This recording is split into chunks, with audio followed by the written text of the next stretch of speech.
What's going on, you guys? Today we're going to be making an iron farm that can make 460 iron an hour. This is my very first tutorial video, but this is the exact same farm that I'm using on our survival server. If you haven't seen that one, check the card in the top right. Next week on the SMP, you'll see me actually build this on the server, so make sure you subscribe. With that out of the way, let's get right into the tutorial. The very first thing that you're going to need to look for is a nice flat area that is kind of nearby a village. Next, you need to dig out a 25 by 25 hole that's 2 blocks deep, just like this.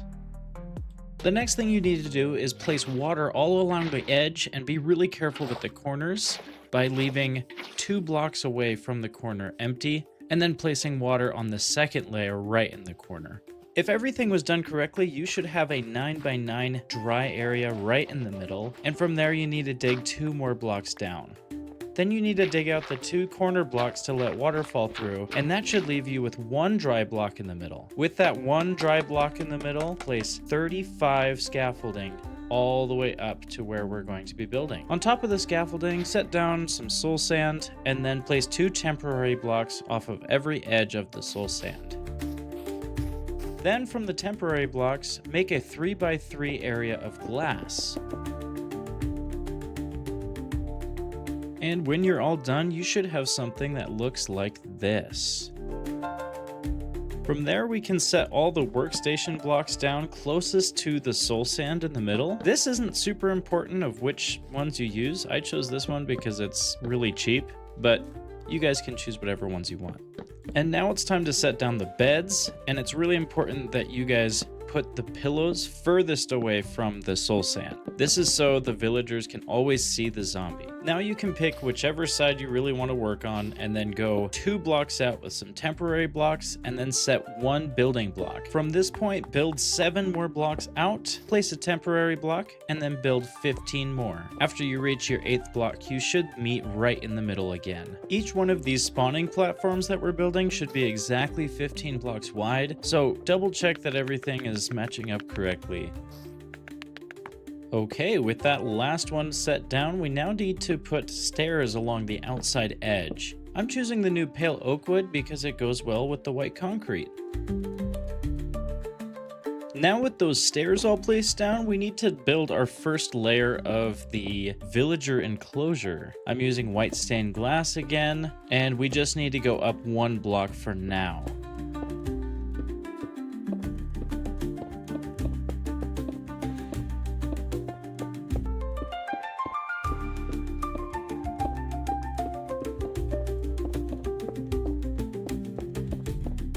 Next, we need to start building the back wall for our spawning platform. As you guys can already see, this is a really thin spawning platform, and this is for a few reasons, but mostly just for quickly getting rid of the iron golem. With that back wall now in place, we now need to set some slabs on top so iron golems don't spawn there.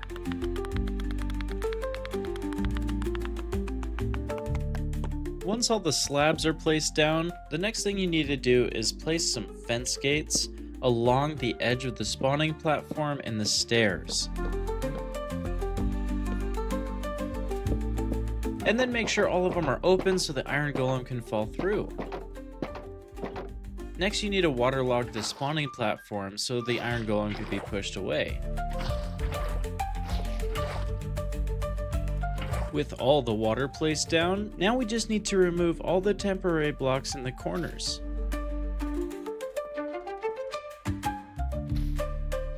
From there, we can get started on finishing up the villager enclosures.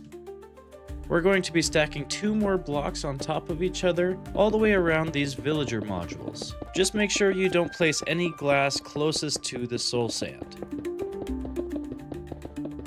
After the glass walls are up, we need to place some slabs on top as a roof and ceiling for our villagers.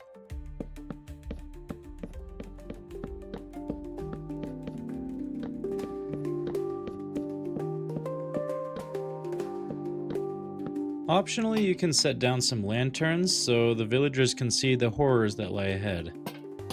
And while we're down here, let's just put a top half slab on the bottom of these other slabs so the villagers cannot leave. Next, we need to break all the temporary blocks that are under the glass, and then use the other temporary blocks to build 2 blocks higher with more glass. Now we can just set 3 more temporary blocks on top of each other and set a bottom half slab down on the top block. Then we can just get rid of those temporary blocks that we had and set some water down on the soul sand. Now we're getting really close to finishing the farm, but first we gotta jump down and break the scaffolding. From there we need to make a 3x3 grid of gates and open them up. Then dig a 3x3 hole 7 blocks down. 3 blocks above the floor, set down more fence gates and open them up, and then set some lava on top of it in the middle of one of the edges. Now pick any side that you're wanting your entrance and exit to be, and dig out this pattern just like me.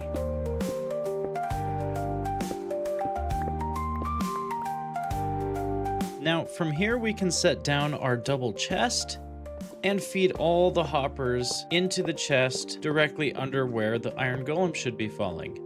Directly behind the chest, make sure you dig out exactly 5 blocks before you start making a stairway, or else you will be running into the water funnel above you. As you can see, the water was just barely missed. Now, this is going to be the hardest part of this whole tutorial. And if you are doing this in survival mode, which I don't know why you would do this in creative mode, you need to be near a village so you can quickly and easily grab some villagers for you to use. Luckily for me, I built this really close to a village, so I'll just need to head over there really quickly, probably use some boats, and then we can get started moving them up to the farm. Now, the method that I'm using to actually get the villagers up there is going to be using a bubble column elevator. If you guys have seen my previous episodes on the survival server, this is the method that I've used for villagers in the past. You guys can do this in a totally different way, but this is just the way that I know how to do this. What's your best method for moving villagers up to places like this? Let me know in the comments.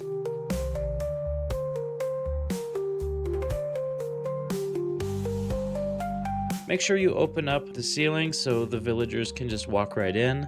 Obviously, this is going to be a lot of back and forth work unless you make a villager breeder closer by.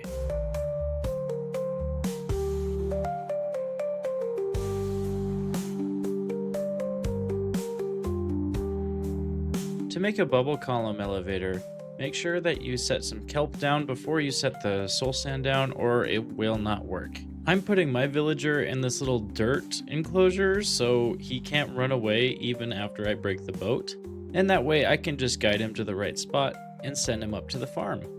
After you get all the villagers up there, you'll also need to get a zombie with a name tag on it. After all that, you will have a fully functioning farm. Again, as mentioned at the beginning of this video, my best rates were about 460 iron ingots an hour. Let me know if you guys can find ways to make this farm a little more efficient. With all that out of the way, that pretty much wraps up this tutorial video. Let me know what you guys think. Also, check the link tree in the description so you can have access to the Discord so you'll get notified whenever I go live. And with that, you guys, you're amazing, wonderful, and beautiful. See ya!